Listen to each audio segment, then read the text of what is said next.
ನಮಸ್ಕಾರ. ಆಹಾರದಲ್ಲಿ ಆರೋಗ್ಯ ಕಾರ್ಯಕ್ರಮಕ್ಕೆ ಸ್ವಾಗತ.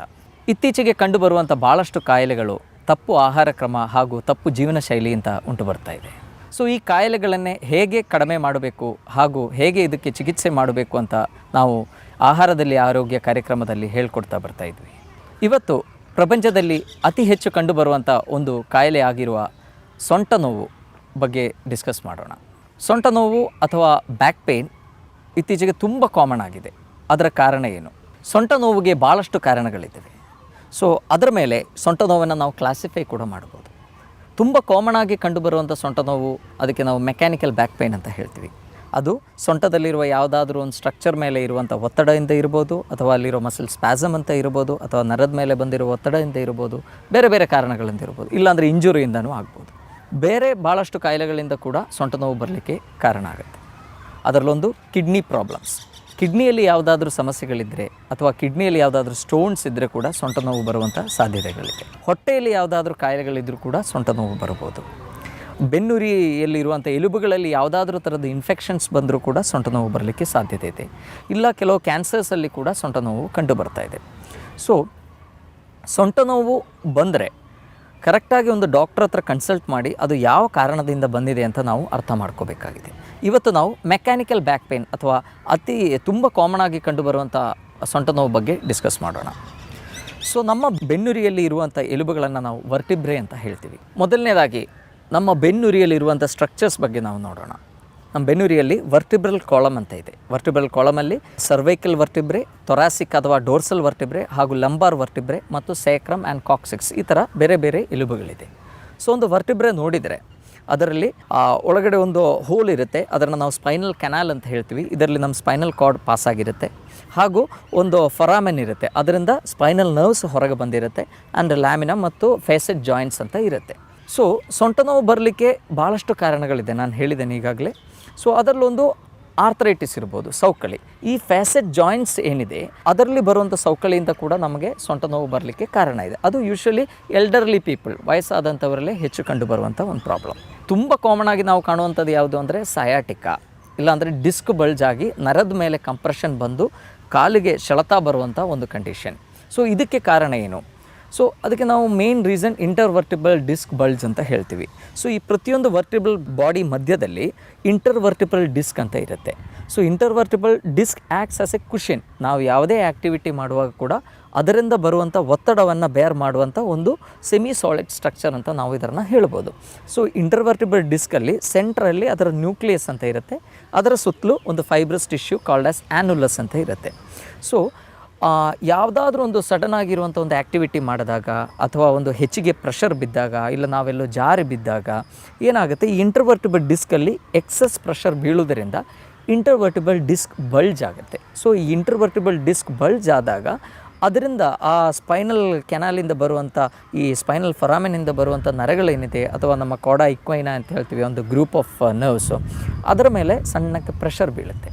ಸೊ ಈ ಪ್ರೆಷರಿಂದ ಈ ನರ ಎಲ್ಲೆಲ್ಲಿ ಸಪ್ಲೈ ಆಗುತ್ತೋ ಅಲ್ಲೆಲ್ಲ ನೋವು ಬರುತ್ತೆ. ಅದಕ್ಕೆ ನಾವು ಸಯಾಟಿಕ್ ಪೇಯ್ನ್ ಅಂತ ಹೇಳ್ತೀವಿ. ಅದಕ್ಕೆ ನಾವು ನೋಡ್ತೀವಿ ಕೆಲವು ಪೇಷಂಟ್ಸ್ ಬರುವಾಗ ರೀಸನ್ ಸೊಂಟದಲ್ಲಿರುತ್ತೆ, ಕಾರಣ ಸೊಂಟದಲ್ಲಿರುತ್ತೆ, ಸೊ ಇಂಟರ್ವರ್ಟಿಬಲ್ ಡಿಸ್ಕ್ ಬಲ್ಜ್ ಇರುತ್ತೆ. ಆದರೆ ಪೇಷಂಟಿಗೆ ಸಿವಿಯರ್ ಪೇಯ್ನ್ ಕಾಲಲ್ಲಿರುತ್ತೆ. ಸೊ ಇದರ ಕಾರಣ ಏನು ಅಂದರೆ ಒತ್ತಡದಿಂದ ಆಗಿರುವಂಥ ಡಿಸ್ಕ್ ಬಲ್ಜು ಹಾಗೂ ನರದ ಮೇಲೆ ಆಗಿರುವಂಥ ಕಂಪ್ರೆಷನಿಂದ ಬರುವಂಥ ನೋವು.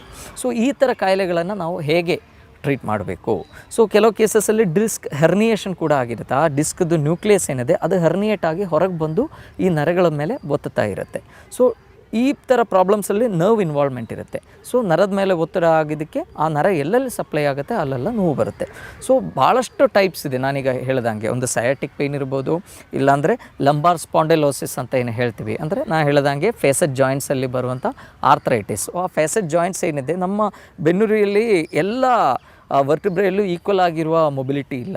ಕೆಲವು ಕಡೆ ತುಂಬ ಫ್ರೀಲಿ ಮೂವಬಲ್ ಆಗಿರುವಂಥ ಜಾಯಿಂಟ್ಸ್ ಇದೆ. ಕುತ್ತಿಗೆ ಇರ್ಬೋದು, L4 L5 ರೀಜಿಯನ್ಸ್ ಇರ್ಬೋದು, ಅಥವಾ ಕೆಲವುದು ಅಷ್ಟೊಂದು ಮೊಬೈಲ್ ಆಗಿರುವಂಥ ಜಾಯಿಂಟ್ಸ್ ಇಲ್ಲ. ಥೊರಾಸಿಕ್ ರೀಜಿಯನ್ ಅಥವಾ ಡೋರ್ಸಲ್ ವರ್ಟಿಬ್ರೆ, ಕುತ್ತಿಗೆಯಲ್ಲಿ ನಮಗೆ 7 ಎಲುಬುಗಳಿದೆ, 7 ವರ್ಟಿಬ್ರೇಸ್ ಇದೆ.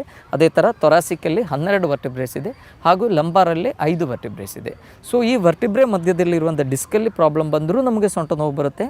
ಅಥವಾ ವರ್ಟಿಬ್ರೆಗೆ ಬರುವಂಥ ಕೆಲವು ಕಾಯಿಲೆಗಳಿದೆ, ಲೈಕ್ ಆಸ್ಟಿಯೋಪೊರೋಸಿಸ್ ಇರ್ಬೋದು, ಎಲುಬುಗಳಲ್ಲಿರುವಂಥ ಕ್ಯಾಲ್ಶಿಯಂ ಕಡಿಮೆ ಆಗಿ ಬೋನ್ಸ್ ಬ್ರಿಟಲ್ ಆಗಿ ಎಲುಬುಗಳಲ್ಲಿ ಫ್ರ್ಯಾಕ್ಚರ್ ಬರುವಂಥ ಸಾಧ್ಯತೆಗಳಿದೆ. ಸೊ ಈ ಕಾರಣದಿಂದ ಕೂಡ ನಮಗೆ ಸೊಂಟ ನೋವು ಬರ್ಬೋದು. ಆ್ಯಂಡ್ ಕೆಲವು ಕೇಸಸ್ಸಲ್ಲಿ ನಾವು ಪಾಟ್ ಸ್ಪೈನ್ ಅಂತ ಹೇಳ್ತೀವಿ, ಅಂದರೆ ಟಿ ಬಿ ಸ್ಪೈನ್, ನಮ್ಮ ಟ್ಯುಬರ್ಕ್ಯುಲೋಸಿಸ್ ಏನಿದೆ, ಇನ್ಫೆಕ್ಷನ್ ಆಗುವಂಥದ್ದು, ಎಲುಬುಗಳಿಗೆ ಇನ್ಫೆಕ್ಷನ್ ಆಗುವಂಥ. ಸೊ ಭಾಳಷ್ಟು ಕಾರಣಗಳಿಂದ ಸೊಂಟ ನೋವು ಬರ್ಬೋದು. ಸೊ ನಾವು ಯೂಶ್ವಲಿ ಕಾಮನ್ ಆಗಿ ಬರುವಂಥ ಈ ಮೆಕ್ಯಾನಿಕಲ್ ಬ್ಯಾಕ್ ಪೇನಿಗೆ ಮೇನ್ ರೀಸನ್ಸ್ ಏನೇನು ಅಂತ ನಾವು ನೋಡೋಣ.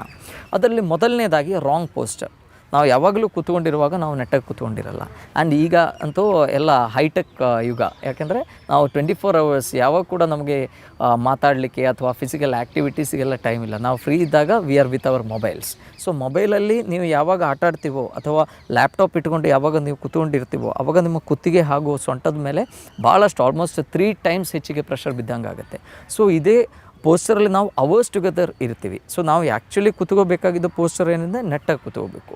ಸೊ ಈ ಥರ ರೆಗ್ಯುಲರ್ಲಿ ಕೂತ್ಕೊಳ್ಳೋದ್ರಿಂದ ಅಲ್ಲಿ ಇರುವಂಥ ಮಸಿಲ್ಸಲ್ಲಿ ಇಂಬ್ಯಾಲೆನ್ಸ್ ಬರುತ್ತೆ.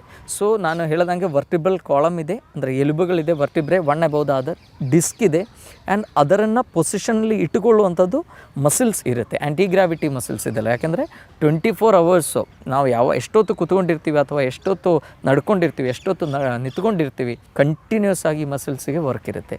ಸೊ ಈ ಮಸಿಲ್ಸ್ ವೀಕ್ನೆಸ್ಸಿಂದ ಇಲ್ಲ ಕೆಲವು ಸಬ್ಜೆಕ್ಟ್ ನಾವು ಯಾವುದಾದ್ರೂ ಒಂದು ಸಡನ್ ಆಗಿ ಒಂದು ವೆಯ್ಟ್ ಎತ್ತಿದಾಗ ಆ ಇಂಬ್ಯಾಲೆನ್ಸಿಗೆ ಕೂಡ ಸೊಂಟ ನೋವು ಬರಲಿಕ್ಕೆ ಕಾರಣ ಇದೆ. ಮತ್ತು ಮಸಿಲ್ಸ್ ಒಟ್ಟಿಗೆ ಅಲ್ಲಿ ಲಿಗಮೆಂಟ್ಸ್ ಇದೆ, ಈ ವರ್ಟಿಬ್ರೇನ ಪೊಸಿಷನಲ್ಲಿ ಇಟ್ಟುಕೊಳ್ಳುವಂಥ ಲಿಗಮೆಂಟ್ಸ್. ಸೊ ಈ ಲಿಗಮೆಂಟ್ಸಲ್ಲಿ ಅಥವಾ ಸೊಂಟದಲ್ಲಿರುವಂಥ ಮಸಿಲ್ಸಲ್ಲಿ ಅಥವಾ ಸೊಂಟದಲ್ಲಿರುವ ವರ್ಟಿಬ್ರೆ ಅಥವಾ ಎಲುಬಲ್ಲಿ ಹಾಗೂ ಅಲ್ಲಿರುವಂಥ ನರೆಗಳಲ್ಲಿ ಈ 4ರಲ್ಲಿ ಯಾವುದರಲ್ಲಿ ಪ್ರಾಬ್ಲಮ್ ಬಂದರೂ ಕೂಡ ನಮಗೆ ಮೆಕ್ಯಾನಿಕಲ್ ಬ್ಯಾಕ್ ಪೇನ್ ಬರಲಿಕ್ಕೆ ಸಾಧ್ಯ.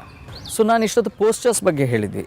ಒಂದು ಸಡನ್ನಾಗಿ ವೆಯ್ಟ್ ಲಿಫ್ಟ್ ಆಗೋದು, ಇಲ್ಲಾಂದರೆ ನಾವು ಲ್ಯಾಪ್ಟಾಪ್ ಇಟ್ಕೊಂಡು ಕೂತ್ಕೊಳ್ಳೋದು, ರಾಂಗ್ ಪೋಸ್ಚರ್ಸು, ಲ್ಯಾಕ್ ಆಫ್ ಎಕ್ಸಸೈಸ್, ಇದೇ ಥರ ಮತ್ತೊಂದು ಮೇನ್ ಇಂಪಾರ್ಟೆಂಟ್ ರೀಸನ್. ಲೈಕ್ ಈಗ ನಾವು ಯಾವುದಾದ್ರೂ ವ್ಯಾಯಾಮ ಮಾಡಿ ಅಂತ ಹೇಳಿದ ಕೂಡಲೇ ಜನ ಏನು ಮಾಡ್ತಾರೆ, ಇಮ್ಮಿಡಿಯೇಟ್ಲಿ ಯಾವುದಾದ್ರೂ ಜಿಮ್ಮಿಗೆ ಹೋಗ್ತಾರೆ ಅಥವಾ ಯಾವುದಾದ್ರೂ ಎಕ್ಸಸೈಸ್ ಹೋಗಿ ಹೆವಿಯಾಗಿರೋ ವ್ಯಾಯಾಮ ಮಾಡ್ತಾರೆ.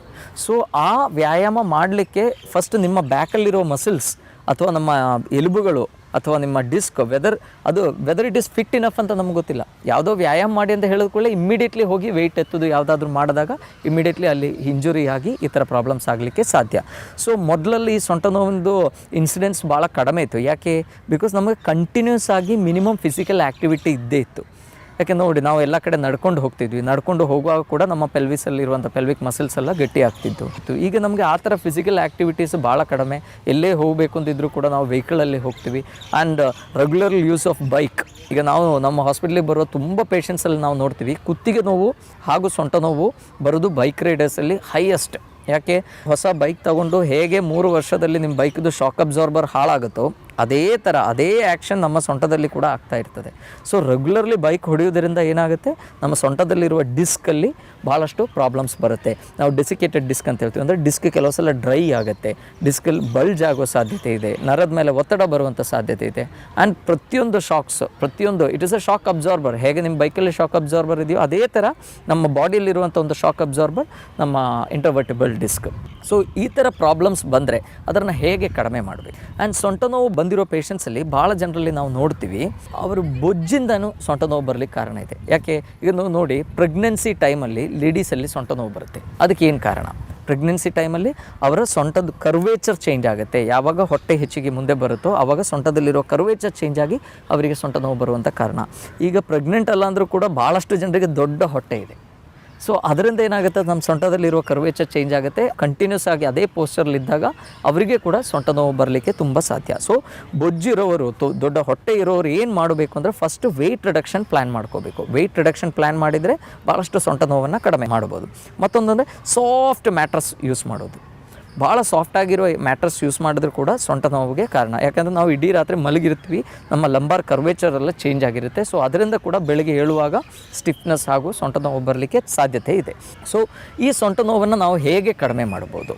So if it is A sciatic pain, so usually ಸೊಂಟ ನೋವು ಬಂದರೆ ಆದಷ್ಟು ನೀವು ಸೆಲ್ಫ್ ಮೆಡಿಕೇಷನ್ ಮಾಡದೆ ಒಂದು ಡಾಕ್ಟ್ರ್ ಹತ್ರ ಹೋಗಿ ಕನ್ಸಲ್ಟ್ ಮಾಡಿ ಅದಕ್ಕೆ ಬೇಕಾಗಿರುವ ಟ್ರೀಟ್ಮೆಂಟ್ಸ್ ತಗೋಬೋದು. ಆ್ಯಂಡ್ ಯೂಶ್ವಲಿ ನಾವು ಸಜೆಸ್ಟ್ ಮಾಡೋದು, ಸೊಂಟ ನೋವಿದ್ದವರು ಆದಷ್ಟು ಒಂದು ನ್ಯಾಚುರೋಪತಿ ಡಾಕ್ಟರ್ ಅಥವಾ ಒಂದು ಫಿಸಿಯೋಥೆರಾಪಿಸ್ಟ್ ಹತ್ರ ಹೋಗಿ ಟ್ರೀಟ್ಮೆಂಟನ್ನು ಪಡ್ಕೊಳ್ಳಿ ಅಂತ ಹೇಳ್ತೀವಿ. ಯಾಕೆಂದರೆ most of the back pain is due to lack of exercise and wrong posture. So ನಮ್ಮ ಪೋಸ್ಚರನ್ನು ನಾವು ಫಸ್ಟು ಕರೆಕ್ಟ್ ಮಾಡಬೇಕಾಗಿದೆ ಆ್ಯಂಡ್ ರೆಗ್ಯುಲರ್ ವ್ಯಾಯಾಮ ಮಾಡಬೇಕಾಗಿದೆ. ಸೊ ಯಾವ ವ್ಯಾಯಾಮ ಮಾಡ್ಬೋದು? ಸೊಂಟ ನೋವು, ಒಂದು ಡಿಸ್ಕ್ ಬಲ್ಜಿರೋ ಪೇಷೆಂಟು ಮುಂದೆ ಬಗ್ಗಿರುವಂಥ ವ್ಯಾಯಾಮಗಳು ಮಾಡಲಿಕ್ಕೆ ಆಗಲ್ಲ. ಸೊ ಆ ವ್ಯಾಯಾಮಗಳು ಕೂಡ ನಾವು ಕರೆಕ್ಟಾಗಿ ಪ್ಲ್ಯಾನ್ ಮಾಡಿಕೊಂಡೇ ನಾವು ಮಾಡಬೇಕಾಗಿದೆ. ಸೊ ಅದಕ್ಕೆ ಯೂಶ್ವಲಿ ಬ್ಯಾಕ್ವರ್ಡ್ ಬೆಂಡಿಂಗ್ ಅಂತ ಹೇಳ್ತೀವಿ. ಆ ಥರ ಪೋಸ್ಚರ್ಸ್ ಮಾಡೋದರಿಂದ ನಾವು ಸೊಂಟ ನೋವನ್ನು ಕಡಿಮೆ ಮಾಡಲಿಕ್ಕೆ ಸಾಧ್ಯ ಇದೆ. ಸೊ ನಮ್ಮ core muscle strengthening. So initially ನಮ್ಮ ಹತ್ರ ಒಂದು ಸಿವಿಯರ್ ಬ್ಯಾಕ್ ಪೇಯ್ನ್ ಅಥವಾ ಸಿವಿಯರ್ ಸಯಾಟಿಕ್ ಪೇಯ್ನ್ ಇರುವಂಥ ಪೇಷಂಟ್ ಬಂದರೆ ನಾವೇನು ಮಾಡ್ತೀವಿ ಇನಿಷಿಯಲಿ ಅಂದರೆ ಅವರ ಡಿಫ್ರೆಂಟ್ ಸ್ಟೆಪ್ಸ್ ಇದೆ ಆ ಟ್ರೀಟ್ಮೆಂಟಲ್ಲಿ. ಸೊ ಯೂಶ್ವಲಿ ಆ ಪ್ರಾಬ್ಲಮ್ ಇರೋ ಪೇಷಂಟ್ಸಿಗೆ ಸಿವಿಯರ್ ಮಸಿಲ್ ಸ್ಪ್ಯಾಸಮ್ ಇರುತ್ತೆ. ನೀವು ನೋಡ್ತೀವಿ ಅವರಿಗೆ ಕೆಲವರಿಗೆ ಸ್ಕೋಲಿಯೋಸಿಸ್ ಇರುತ್ತೆ, ಒಂದು ಸೈಡಿಗೆ ನಮ್ಮ ವರ್ಟಿಬಲ್ ಕಾಲಮ್ ಏನಿದೆ ಒಂದು ಸೈಡಿಗೆ ಬೆಂಡ್ ಆಗಿರುತ್ತೆ. ಸೊ ಆ ಸ್ಕೋಲಿಯೋಸಿಸ್ ಇದ್ದರೆ ಅದರ ಕಾರಣ ಏನು ಅಂದರೆ ಒಂದು ಸೈಡಲ್ಲಿ ಮಸಿಲ್ ಸ್ಪ್ಯಾಸಮ್ ಆಗಿರುತ್ತೆ. ಆ ಸ್ಪ್ಯಾಸಮನ್ನು ಕಡಿಮೆ ಮಾಡಲಿಕ್ಕೆ ನೀವು ಮನೆಯಲ್ಲಿ ಬೇಕಾದ್ರೆ ಹಾಟ್ ಫರ್ಮೆಂಟೇಷನ್ಸ್, ಒಂದು ಬಿಸಿ ನೀರನ್ನ ಶಾಖ ಕೊಡೋದು ಅಥವಾ ಯಾವುದಾದ್ರೂ ಲೋಕಲ್ ಪೇನ್ ಕಿಲ್ಲರ್ ಬಾಂಬ್ಸ್ ಹಚ್ಚೋದು, ಅದು ಮಾಡೋದ್ರಿಂದ ಆ ಸ್ಪ್ಯಾಸಮನ್ನು ಫಸ್ಟ್ ನಾವು ಕಡಿಮೆ ಮಾಡ್ಕೋಬೇಕಾಗಿದೆ. ಅದು ನಾವು ಸೂಜಿ ಚಿಕಿತ್ಸೆ ಇರ್ಬೋದು, ಕೆಲವು ಹೀಟಿಂಗ್ ಮೊಡಾಲಿಟಿ ಇರ್ಬೋದು, ಈ ಟ್ರೀಟ್ಮೆಂಟ್ಸಿಂದ ಅದನ್ನು ನಾವು ಕಡಿಮೆ ಮಾಡ್ತೀವಿ. ಎರಡನೇದು ಆ ಡಿಸ್ಕಲ್ಲಿ ಏನು ಕಂಪ್ರೆಷನ್ ಆಗಿದೆ ಅದನ್ನು ನಾವು ಕಡಿಮೆ ಮಾಡಬೇಕಾಗಿದೆ. ಸೊ ಸೆಕೆಂಡ್ ಸ್ಟೆಪ್ಪಲ್ಲಿ ಆ ಡಿಸ್ಕ್ ಮೇಲೆ ಆಗಿರುವಂಥ ಕಂಪ್ರೆಷನ್ ಅಥವಾ ನರದ ಮೇಲೆ ಆಗಿರುವಂಥ ಕಂಪ್ರೆಷನ್ ಏನಿದೆ ಅದು ಕಡಿಮೆ ಮಾಡಲಿಕ್ಕೆ ಫಿಸಿಯೋಥೆರಪಿಲಿರುವಂಥ ಕೆಲವು ಟ್ರೀಟ್ಮೆಂಟ್ಸ್ ಇರ್ಬೋದು, ಇಲ್ಲಾಂದರೆ ಅಕ್ಯುಪ್ರೆಷರ್ ಚಿಕಿತ್ಸೆ ಇರ್ಬೋದು, ಅಕ್ಯುಪಂಕ್ಚರ್ ಇರ್ಬೋದು. ಸೊ ಈ ಟ್ರೀಟ್ಮೆಂಟ್ಸ್ಗಳಿಂದ ಟ್ರ್ಯಾಕ್ಷನ್ ಇರ್ಬೋದು. ಸೊ ಈ ಟ್ರೀಟ್ಮೆಂಟ್ಸ್ ಕೊಡೋದರಿಂದ ಆ ನರದ ಮೇಲಿರುವ ಕಂಪ್ರೆಷನ್ ಕಡಿಮೆ ಮಾಡೋದರ ಎರಡನೇ ಸ್ಟೆಪ್ಪು. ಆ್ಯಂಡ್ ಮೂರನೇ ಸ್ಟೆಪ್ ಏನಂದರೆ ಸ್ಟ್ರೆಂಥನಿಂಗ್ ದ ಮಸಲ್ಸ್. ಸೊ ಇದಿಷ್ಟು ಕಡಿಮೆ ಆದರೆ ನೋವು ಕಡಿಮೆ ಆಗುತ್ತೆ. ಬಟ್ ಇದು ಕಡಿಮೆ ಆದ ಕೂಡಲೇ ಮೋಸ್ಟ್ ಆಫ್ ದ ಪೇಷಂಟ್ ಏನು ಮಾಡ್ತಾರೆ, ಒಂದು 4 ದಿವಸ ರೆಸ್ಟ್ ತಗೊಂಡು ಸ್ವಲ್ಪ ನೋವು ಕಡಿಮೆ ಆದ ಕೂಡಲೇ ಪುನಃ ಹೋಗಿ ಎಲ್ಲ ಕೆಲಸ ಮಾಡ್ಲಿಕ್ಕೆ ಸ್ಟಾರ್ಟ್ ಮಾಡ್ತಾರೆ. It is not the way. ನೀವೊಂದು ಪ್ರೊಫೆಷ್ನಲ್ ಅಥ್ಲೆಟ್ ಅಥವಾ ಒಂದು ಪ್ರೊಫೆಷ್ನಲ್ ಕ್ರಿಕೆಟರ್ ಯಾರಿಗಾದರೂ ಒಂದು ಸಲ ಅಬ್ಸರ್ವ್ ಮಾಡಿ, ಅವರಿಗೆ ಏನಾದರೂ ಒಂದು ಇಂಜುರಿ ಆದರೆ ಅದು ಸರಿಯಾದ ಮೇಲೆ, ಆ ಇಂಜುರಿ ಕ್ಯೂರ್ ಆದಮೇಲೆ ಕೂಡ ಆ ಮಸಲ್ಸನ್ನು ಪ್ರಾಪರಾಗಿ ಟ್ರೈನ್ ಮಾಡಿ ಕಂಪ್ಲೀಟ್ ಸ್ಟ್ರೆಂತ್ ಬಂದ ಮೇಲೆ ಮಾತ್ರ ಅವ್ರ ಆ್ಯಕ್ಟಿವಿಟೀಸಿಗೆ ಇನ್ವಾಲ್ವ್ ಆಗ್ತಾರೆ. ಸೊ ಅದೇ ಥರ ಯೂಶ್ವಲಿ ನ್ಯಾಚುರೋಪತಿ ಹಾಸ್ಪಿಟಲ್ಸಲ್ಲಿ ನಾವು ಒಂದು 10 days ಟ್ರೀಟ್ಮೆಂಟ್ ಇರುತ್ತೆ. ಆ 10 days ಟ್ರೀಟ್ಮೆಂಟಲ್ಲಿ ಆ ನರದ ಮೇಲೆ ಆಗಿರುವಂಥ ಪ್ರೆಷರ್ ಏನಿದೆ ಅಥವಾ ಡಿಸ್ಕ್ ಬಲ್ಜ್ ಏನಿದೆ, ಮಸಿಲ್ ಸ್ಪ್ಯಾಸಮ್ ಏನಿದೆ ಅದನ್ನೆಲ್ಲ ಕಡಿಮೆ ಮಾಡ್ತೀವಿ. ಇದಾದಮೇಲೆ V teach them the exercises. ಆ ಮಸಿಲ್ಸನ್ನು, ಪ್ಯಾರಾಸ್ಪೈನಲ್ ಮಸಿಲ್ಸ್ ಏನಿದೆ ಅದು ಗಟ್ಟಿಯಾಗಲಿಕ್ಕೆ ಬೇಕಾಗಿರೋ ವ್ಯಾಯಾಮಗಳನ್ನು ಹೇಳ್ಕೊಡ್ತೀವಿ. ಈ ವ್ಯಾಯಾಮಗಳು at least 15 to 20 days bed rest ಮಾಡಿಕೊಂಡು ಅದರೊಟ್ಟಿಗೆ ಈ ವ್ಯಾಯಾಮಗಳು ಮಾಡಿದರೆ ಮಾತ್ರ ನಮ್ಮ ಸೊಂಟದಲ್ಲಿರೋ ಮಸಿಲ್ಸ್ ಹಾಗೂ ಸೊಂಟದಲ್ಲಿರುವ ಸ್ಟ್ರಕ್ಚರ್ಸ್ ಏನಿದೆ ಅದು ಫರ್ದರ್ ಬರ್ಡನ್, ಇನ್ನು ಆಗಲಿಕ್ಕಿರುವಂಥ ಒತ್ತಡಗಳನ್ನ ತಗೊಳ್ಳಿಕ್ಕೆ ಗಟ್ಟಿಯಾಗುತ್ತೆ. ಸೊ ಯಾರು ಕೂಡ ಒಂದು ಟ್ರೀಟ್ಮೆಂಟ್ ಆದ ಕೂಡಲೇ ಹೋಗಿ ಫಿಸಿಕಲ್ ಆ್ಯಕ್ಟಿವಿಟೀಸ್ ಎಲ್ಲ ಮಾಡಿಕೊಂಡ್ರೆ ಅವರಿಗೆ ಪುನಃ ಪ್ರಾಬ್ಲಮ್ ಬರುವ ಸಾಧ್ಯತೆ ಇದೆ. ಸೊ ಬ್ಯಾಕ್ ಪೇಯ್ನಲ್ಲಿ ಫಸ್ಟ್ ಟ್ರೀಟ್ಮೆಂಟ್ ಯಾವುದು ಅಂತ ಕೇಳಿದ್ರೆ ನಾವು ಬೆಡ್ ರೆಸ್ಟ್ ಅಂತಲೇ ಹೇಳ್ತೀವಿ. ಅವ್ರಿಗೆ ಕಂಪ್ಲೀಟ್ ರೆಸ್ಟ್ ತಗೊಳ್ಬೇಕು, ಅದರೊಟ್ಟಿಗೆ ಈ ಟ್ರೀಟ್ಮೆಂಟನ್ನು ತಗೋಬೇಕು, ಕಂಪ್ರೆಷನ್ನ ಕಡಿಮೆ ಮಾಡ್ಬೋದು. ಕಡಿಮೆ ಮಾಡಿದ ಮೇಲೆ ಮಾತ್ರ ಅವರು ಬಾಕಿ ಆ್ಯಕ್ಟಿವಿಟೀಸ್ ಮಾಡ್ಕೋಬೇಕು. ಆ್ಯಂಡ್ ಕೆಲವು ಕೇಸಸಲ್ಲಿ ನಾವು ನೋಡ್ತೀವಿ, ಲೈಕ್ ಸಿವಿಯರ್ ಆದಮೇಲೆ ಮೂತ್ರ ಪಾಸ್ ಮಾಡಲಿಕ್ಕೆ ಪ್ರಾಬ್ಲಮ್ ಆಗೋದು ಅಥವಾ ಮೋಷನ್ ಪಾಸ್ ಮಾಡಲಿಕ್ಕೆ ಪ್ರಾಬ್ಲಮ್ ಆಗೋದು. ಸೊ ಈ ಥರ ಪ್ರಾಬ್ಲಮ್ಸ್ ಇದ್ದರೆ ಇಮ್ಮಿಡಿಯೇಟ್ಲಿ ಅವರೊಂದು ಡಾಕ್ಟರ್ ಹತ್ರ ಅಪ್ರೋಚ್ ಆಗಲೇಬೇಕು. ಕೆಲವು ಕೇಸಸಲ್ಲಿ ನಮಗೆ ಸರ್ಜರೀಸ್ ಅವಾಯ್ಡ್ ಮಾಡಲಿಕ್ಕಾಗಲ್ಲ, ಆ ಕೇಸಸಲ್ಲಿ ನಾವು ಸರ್ಜರಿ ಕೂಡ ಮಾಡಬೇಕಾಗಿದೆ. ಬ್ಯಾಕ್ ಪೇಯ್ನ್ ಯಾವ್ಯಾವ ಕಾರಣಗಳಿಂದ ಬರುತ್ತೆ ಹಾಗೂ ಅದನ್ನು ಹೇಗೆ ನಾವು ಮ್ಯಾನೇಜ್ ಮಾಡಬೇಕು ಅಂತ ನಾವು ಈಗಾಗಲೇ ನೋಡಿದ್ವಿ. ಯಾರಿಗೂ ಕೂಡ ಬ್ಯಾಕ್ ಪೇಯ್ನ್ ಇದ್ದರೆ ಅದನ್ನು ನೆಗ್ಲೆಕ್ಟ್ ಮಾಡಬೇಡಿ. ಇಮ್ಮಿಡಿಯೇಟ್ಲಿ ಒಂದು ಡಾಕ್ಟರ್ ಹತ್ರ ಹೋಗಿ ಆ ಬ್ಯಾಕ್ ಪೇಯ್ನ್ಗೆ ಏನು ಕಾರಣ, ನಾನು ಈಗಾಗಲೇ ಹೇಳಿದಂಗೆ ಭಾಳಷ್ಟು ಕಾರಣಗಳಿರ್ಬೋದು, ಅದು ಯಾವ ಕಾರಣದಿಂದ ನಿಮಗೆ ಬಂದಿದೆ ಅಂತ ಐಡೆಂಟಿಫೈ ಮಾಡ್ಕೊಳ್ಳಿ. ಆ್ಯಂಡ್ ಇನಿಷಿಯಲ್ ಸ್ಟೇಜಸಲ್ಲಾದರೆ it is very easy to cure. ಅದು ಕಂಪ್ಲೀಟಾಗಿ ಕ್ಯೂರ್ ಮಾಡಿ and never neglect it. And ಯಾವಾಗಲೂ ನಾವು ರೆಗ್ಯುಲರ್ ಆಗಿರುವಂಥ ಎಕ್ಸಸೈಸ್ ಹಾಗೂ ಬಾಡಿ ವೆಯ್ಟನ್ನು ಮ್ಯಾನೇಜ್ ಮಾಡಿದರೆ ಬ್ಯಾಕ್ ಪೇಯ್ನ್ ಬರೋದನ್ನು ನಾವು ಭಾಳಷ್ಟು ತಡೆಗಟ್ಟಬಹುದು. ಸೊ ನೀವೆಲ್ಲರೂ ನಿಮ್ಮ ಪೋಸ್ಚರ್ಸನ್ನು ಸರಿ ಮಾಡಿಕೊಳ್ಳಿ, ಹೆಚ್ಚಿಗೆ ಲ್ಯಾಪ್ಟಾಪ್ ಹಾಗೂ ಮೊಬೈಲ್ನ ಯೂಸ್ ಮಾಡಬೇಡಿ, ಹಾಗೂ ನಿಮ್ಮ ವೆಯ್ಟನ್ನು ಕಂಟ್ರೋಲ್ ಮಾಡಿ ಅಂತ ಹೇಳ್ತಾ ಈ ಸಂಚಿಕೆಯನ್ನು ಮುಗಿಸ್ತಾ ಇದ್ದೇನೆ. ಧನ್ಯವಾದಗಳು.